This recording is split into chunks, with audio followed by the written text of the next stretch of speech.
Olá, eu sou a Karina, da Nutrição em Foco, e hoje nós vamos conversar um pouquinho sobre as dislipidemias, desde a sua definição, classificação e também as principais estratégias nutricionais para o controle dessas alterações. Então, vamos começar aqui pela definição. Dislipidemias são alterações nos níveis de lipídios séricos, ou seja, alterações nos níveis de gordura que nós temos na nossa circulação.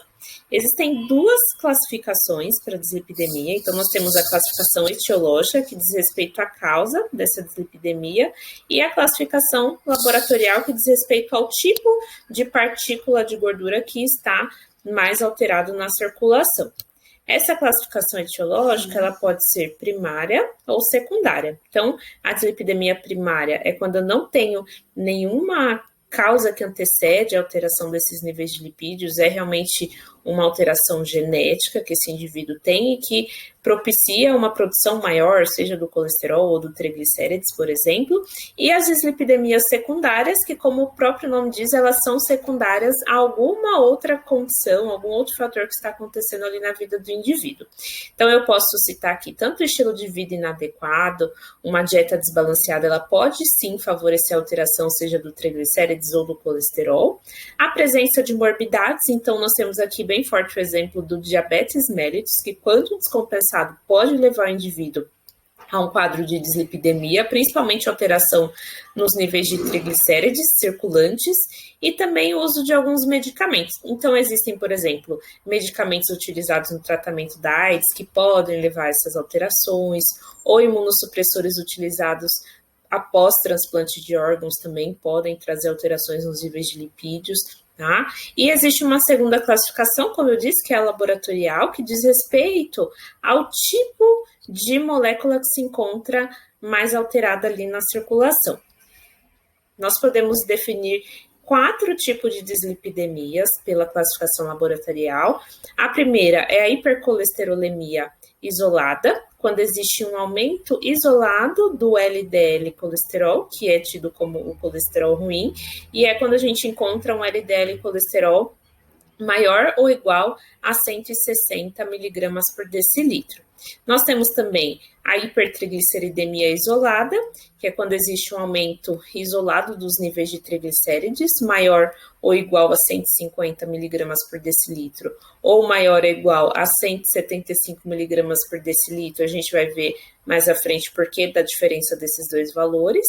A hiperlipidemia mista, que é quando existe um aumento do LDL colesterol, maior ou igual a 160 miligramas por decilitro, e também dos triglicérides acima de 150 ou 175 miligramas por decilitro, aqui no caso, se a amostra for obtida em jejum, então eu tenho alteração tanto do colesterol quanto do triglicérides, e também o HDL colesterol baixo, que é quando eu tenho baixos níveis do HDL colesterol, sendo que o valor de referência para homens seria abaixo de 40 ou abaixo de 50 para mulheres, e essa redução do HDL ela pode estar isolada ou também associada à elevação do LDL colesterol ou dos triglicérides. Lembrando, pessoal, que aqui o HDL é o colesterol bom, né? Então, quando ele está muito baixo, a gente perde aí uma certa proteção cardiovascular. Então, só para relembrar, 4 classificações: hipercolesterolemia isolada, só o colesterol aumenta, aqui eu tô falando do colesterol ruim, tá, gente?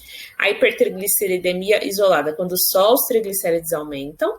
Hiperlipidemia mista, quando tanto o colesterol e o triglicérides se mostram elevados, e HDL baixa, quando o colesterol bom está baixo, e isso pode acontecer de forma isolada ou também associado à elevação do colesterol ruim ou dos triglicérides. Então, aqui é para guardar e não esquecer mais. Aqui eu trouxe uma tabela que está presente na última atualização da diretriz de dislipidemias do ano de 2017, que fala um pouquinho do diagnóstico e das metas terapêuticas. Tá? Então, o que acontece? Nessa diretriz, eles começaram a classificar os indivíduos em relação aos seus níveis de colesterol de acordo com o risco cardiovascular. E a gente vai ver tudo isso com calma aqui nessa tabela. Então, na primeira linha, nós temos ali colesterol total, temos abaixo HDL e também triglicérides.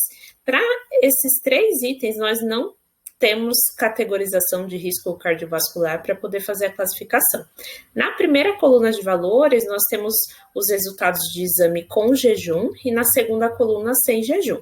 Então, o que a gente vê? Que o colesterol total, ele deve estar menor do que 190, independente se o indivíduo fez ou não jejum para a realização do exame. Tá?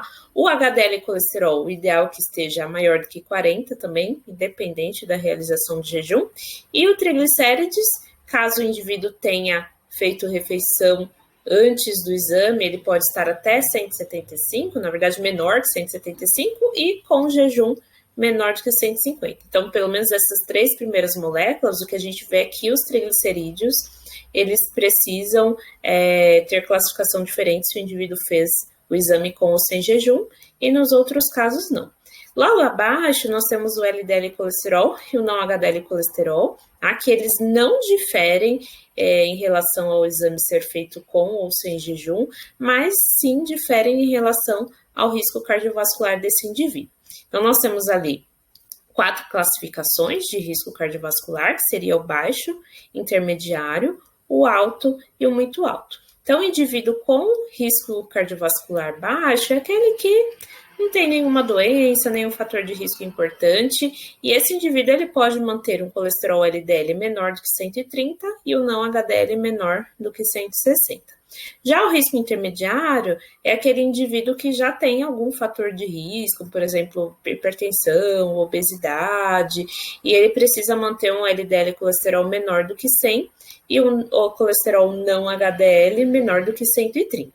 Já o indivíduo com alto risco cardiovascular é aquele que já tem uma doença que favorece mais o surgimento de um evento cardiovascular, como por exemplo o diabetes, e ali nós temos uma meta de menor que 70 do colesterol LDL, que é o colesterol ruim, ou menor do que 100 do não HDL, e no risco cardiovascular muito alto é aquele paciente que já tem vários fatores de risco em conjunto, então já tem um diabetes, já teve um evento cardiovascular prévio, um infarto, um AVC, então ele precisa manter um LDL colesterol menor do que 50 e um colesterol não HDL menor do que 80. Essas classificações que eu falei para você, elas são estimadas, né, geralmente pelo cardiologista, que utiliza uma calculadora de risco cardiovascular, e o que eu trouxe aqui foram apenas exemplos de doenças que são comuns em cada uma dessas categorias, tá? E outro ponto importante também que não havia falado é em relação aos exames laboratoriais, né, o porquê dessa adaptação com ou sem jejum. O que acontece é que há alguns anos atrás, era exigido que o paciente fizesse um jejum de pelo menos 12 horas para a coleta dos exames de colesterol e triglicérides, mas o que acontecia é que eram alguns grupos, né, como gestantes ou pessoas com diabetes, sofriam muito por fazer esse jejum mais prolongado, né, acabavam passando mal no dia do exame. Então, houve uma adequação dos laboratórios para que fosse possível fazer essa coleta de sangue sem jejum, e no caso do perfil lipídico, nós temos essa adaptação na interpretação, né? Então é importante que na hora de avaliar o exame de um paciente, nós façamos esse questionamento se o exame foi feito com ou sem jejum para fazer uma interpretação mais assertiva. Essa segunda tabela também foi tirada da atualização da diretriz de dislipidemias, e essa aqui é mais focada nas recomendações dietéticas para o tratamento dessas dislipidemias. Então, o que nós temos? Na primeira coluna, as principais intervenções nutricionais, seja a perda de peso ou modificação na questão dos nutrientes, e aí nós temos colunas de acordo com o perfil desse paciente. Na primeira coluna são os pacientes com LDL e colesterol dentro da meta e sem nenhuma comorbidade. Na segunda coluna, o LDL e colesterol acima da meta ou a presença de comorbidades, e na terceira até a quinta coluna, nós temos os valores de triglicerídeos, que podem ser classificados como limítrofes, quando estão entre 150 a 199, elevado de 200 a 499, ou muito elevado, que é o triglicérides maior do que 500, uma hipertrigliceridemia grave. Tá? Então, em relação à perda de peso, o paciente sem alterações, o ideal é que ele mantenha o peso saudável, e para as outras categorias, uma perda de peso entre 5% a 10% pode ser benéfica no tratamento dessas condições. Já em relação aos carboidratos, a recomendação para a população saudável ficaria em torno de 50% a 60% do valor calórico total. Na alteração do colesterol LDL ou presença de comorbidades, a recomendação fica de 45% até 60%. E no caso dos triglicerídeos, o que a gente observa? Que quanto maior o grau, né, de elevação desses triglicérides, mais restrito é o percentual de carboidrato. Então, a gente consegue ver ali no limítrofe de 50% a 60%, no elevado de 50% a 55% e no muito elevado 45% até 50%, tá? Então, nós sabemos que o excesso de carboidratos favorece essa conversão nos triglicerídeos e, por isso, dessa restrição um pouco mais importante da dieta. Já os açúcares de adição, acontece uma distribuição parecida. Então, indivíduos que têm LDL na meta ou sem comorbidades, ou aqueles que têm LDL alterado ou comorbidades presentes, a recomendação é que a ingestão de açúcares seja menor do que 10% do valor calórico total da dieta. Já em relação à alteração dos triglicerídeos, a gente vê esse mesmo comportamento. Quanto maior o nível de alteração dos triglicérides, mais restrita o percentual da contribuição calórica desses açúcares de adição, sendo que no muito elevado a gente chega a até 5% do valor calórico total dos açúcares de adição. Para proteínas, a gente já vê a relação inversa, né? Uma média ali de 15% do valor calórico para os indivíduos sem risco, ou com alteração de LDL, ou com comorbidades, ou com triglicerídeos limítrofe. No triglicerídeos elevado, eu posso levar esse percentual de proteínas até 20%, pensando que eu tive uma redução lá dos carboidratos, e no muito elevado, podendo chegar a 20% do valor calórico proveniente das proteínas, para compensar também aquela redução maior dos carboidratos. Para gorduras totais, nós temos a distribuição de 25% a 35% do primeiro ao terceiro grupo de classificação. No triglicerídeos elevados, de 30% a 35% de gordura, e para o muito elevado, a mesma coisa, tá? Agora, quando nós vamos falar da distribuição do tipo de gordura, a recomendação para todos os grupos é que se exclua os ácidos graxos trans da dieta. Os ácidos graxos saturados devem ter um limite de consumo, até 10% para os indivíduos sem comorbidades, até 7% para o indivíduo com LDL alterado ou comorbidades, ou com triglicerídeos limítrofes, e até 5% do valor calórico total quando os triglicerídeos estão no nível elevado ou muito elevado. Em relação aos ácidos graxos monoinsaturados, são 15% do valor calórico para os pacientes sem alterações, ou com LDL alterado, ou com comorbidades. Para os indivíduos com triglicerídeos limítrofe elevado e muito elevado, a gente pode manter aí um percentual de 10% a 20%. Para ácidos graxos poliinsaturados, de 5% a 10% para os indivíduos sem fatores de risco, e também para quem tem o colesterol acima da meta ou comorbidades, e no caso dos triglicerídeos, 10% a 20%, independente da faixa de classificação. A recomendação do ácido linolênico de 1,1 a 1,6 gramas por dia para esses indivíduos que têm LDL dentro da meta e sem nenhuma comorbidade. E no caso do ômega 3, EPA-DHA, a recomendação seria mais para os indivíduos com triglicérides alterado, que é onde a gente tem um efeito maior desse tipo de ácido graxo, sendo que para o limítrofe a recomendação é de 0,5 a 1 grama de EPA-DHA, para o nível elevado 1 a 2 gramas, e para o muito elevado maior do que 2 gramas de EPA-DHA por dia, o que pode ser obtido através de suplementação de óleo de peixe ou de crio. E no caso das fibras, para todo mundo a gente tem uma recomendação de 25 gramas de fibra, sendo que pelo menos 6 gramas desse total sejam de fibras solúveis, tá? Continuando aqui na dietoterapia, em relação à hipercolesterolemia, não existe um limite de ingestão de colesterol no dia, né? Então, antigamente existia um valor limítrofe, mas hoje não se tem mais, porque o que eles veem é que o consumo das gorduras saturadas tem muito mais efeito na alteração do triglicérides ou do colesterol, em comparação ao colesterol dietético, tá? A maior contribuição do colesterol que nós temos na circulação é o colesterol produzido pelo nosso próprio fígado. Em relação à gordura trans, a recomendação, como nós vimos, é de exclusão, e os ácidos graxos mono e poli, eles podem entrar em substituição aos ácidos graxos saturados da dieta como uma estratégia para a redução do colesterol. Já em relação à hipertrigliceridemia, o controle do peso é muito importante nesse processo, né? Então, indivíduos com sobrepeso ou obesidade, nós vimos que eles se beneficiam com uma redução percentual do peso total. Não há recomendação de álcool para esses indivíduos, já que o álcool também é convertido a triglicérides, principalmente quando consumido em excesso, ele contribui bastante para a piora do quadro. Os açúcares, como nós vimos, até 5% do valor energético total também, pelo mesmo motivo dessa conversão, o controle na ingestão de carboidratos e também a substituição dos ácidos graxos saturados por fontes de ácidos graxos mono e poliinsaturados.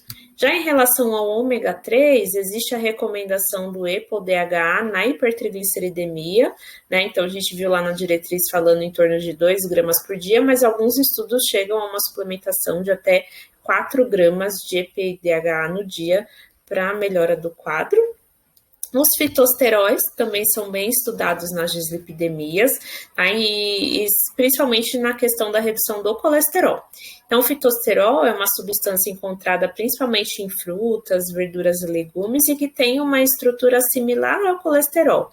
E quando nós consumimos os fitosteróis junto a uma refeição rica em colesterol, existe uma competição no sítio de absorção, sendo que a gente tem uma redução da absorção do colesterol dietético, sendo que esse sítio acaba sendo ocupado pelo fitosterol, parte desses sítios, né?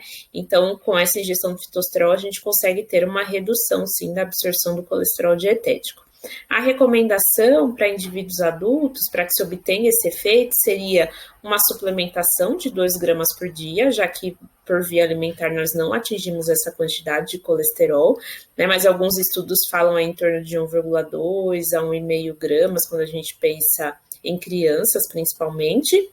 E existe uma recomendação bem específica do fitosterol, porque o seu efeito é um pouco limitado, ele reduz em torno de 10% só do colesterol LDL, que nós precisamos reduzir, e existe essa indicação para indivíduos com baixo risco cardiovascular, né, aqueles que estão pertinho da meta, tem que diminuir um percentual pequeno do colesterol.